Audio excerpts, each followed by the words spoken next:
ফল চলি অহা চিতু বৰুৱাক আমি স্পষ্টভাৱে মুছলিম ছাত্ৰ সন্থাৰ পৰা সকীয়াই দিছোঁ। তেওঁলোকে ক'ত অধিকাৰ পালে এই মানুহখিনিক অত্যাচাৰ কৰিবলৈ? তেওঁলোক কোন হয়? শৃংখল চলি অহা কোন হয়? তেওঁ অসমৰ অভিভাৱক হয় নেকি? তেওঁ উজনি অসমখন তেওঁৰ বাপেকৰ পৈতৃক সম্পত্তি হয় নেকি? তেওঁ তাতে মিয়াসকলক হাৰাশাস্তি কৰিব, মিয়াসকলক তেওঁ তাৰ পৰা খেদি পঠাব। গতিকে শৃংখল চলি অহাক আমি স্পষ্টভাৱে সকীয়াই দিছোঁ। যদি মুছলমানসকলৰ ওপৰত এনেকুৱা বাৰম্বাৰ অন্যায় আৰু হৈ থাকে, তেনেহ'লে আমি মুছলিম ছাত্ৰ সন্থাই কিন্তু হাত সাৱটি বহি নাথাকোঁ। উজনি অসমত মিয়াখাদা নামত প্ৰকৃত ভাৰতীয় লোকসকলক তাক আমি মুছলিম ছাত্ৰ সন্থাই তীব্ৰ ভাষাৰে গৰিহণা দিছোঁ। কাৰণ এই লোকসকল প্ৰকৃত ভাৰতীয় লোক। এওঁলোক পেটৰ তাৰণাত এখন জিলাৰ পৰা আন এখন জিলালৈ কাম কৰিবলৈ যায় আৰু তাতে এই লোকসকল বিভিন্ন সময়ত বিভিন্ন ধৰণৰ হাৰাশাস্তিৰ সন্মুখীন হৈ অহা পৰিলক্ষিত হৈছে। গতিকে আমি এনে কাৰ্যক তীব্ৰ ভাষাৰে গৰিহণা দিছোঁ, আমি নিন্দা কৰিছোঁ। কাৰণ এওঁলোক প্ৰকৃত ভাৰতীয় লোক। এওঁলোকৰ এখন জিলাৰ পৰা আন এখন জিলালৈ যোৱাৰ অধিকাৰ ভাৰতীয় সংবিধানে দিছে। গতিকে আমি এনেকুৱা কাৰ্যক ধিক্কাৰ জনাইছোঁ।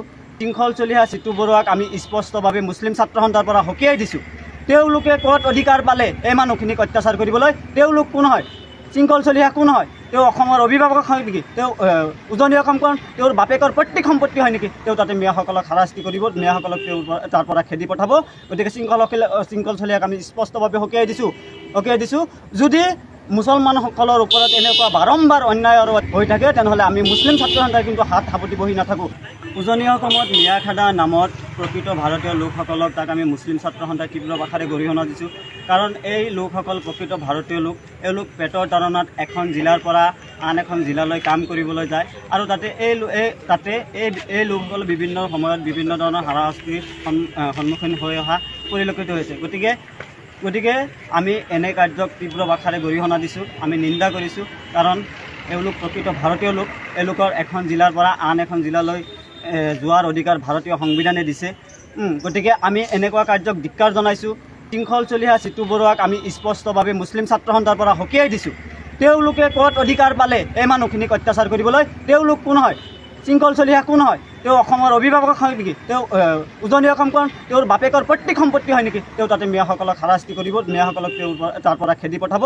গতিকে শৃংখল চলি অহাক আমি স্পষ্টভাৱে সকীয়াই দিছোঁ। যদি মুছলমানসকলৰ ওপৰত এনেকুৱা বাৰম্বাৰ অন্যায় আৰু হৈ থাকে, তেনেহ'লে আমি মুছলিম ছাত্ৰ সন্থাই কিন্তু হাত সাৱটি বহি নাথাকোঁ। উজনি অসমত মিয়াখাদা নামত প্ৰকৃত ভাৰতীয় লোকসকলক তাক আমি মুছলিম ছাত্ৰ সন্থাই তীব্ৰ ভাষাৰে গৰিহণা দিছোঁ। কাৰণ এই লোকসকল প্ৰকৃত ভাৰতীয় লোক। এওঁলোক পেটৰ তাৰণাত এখন জিলাৰ পৰা আন এখন জিলালৈ কাম কৰিবলৈ যায় আৰু তাতে এই লোকসকল বিভিন্ন সময়ত বিভিন্ন ধৰণৰ হাৰাশাস্তিৰ সন্মুখীন হৈ অহা পৰিলক্ষিত হৈছে। গতিকে আমি এনে কাৰ্যক তীব্ৰ ভাষাৰে গৰিহণা দিছোঁ, আমি নিন্দা কৰিছোঁ। কাৰণ এওঁলোক প্ৰকৃত ভাৰতীয় লোক। এওঁলোকৰ এখন জিলাৰ পৰা আন এখন জিলালৈ যোৱাৰ অধিকাৰ ভাৰতীয় সংবিধানে দিছে। গতিকে আমি এনেকুৱা কাৰ্যক ধিক্কাৰ জনাইছোঁ।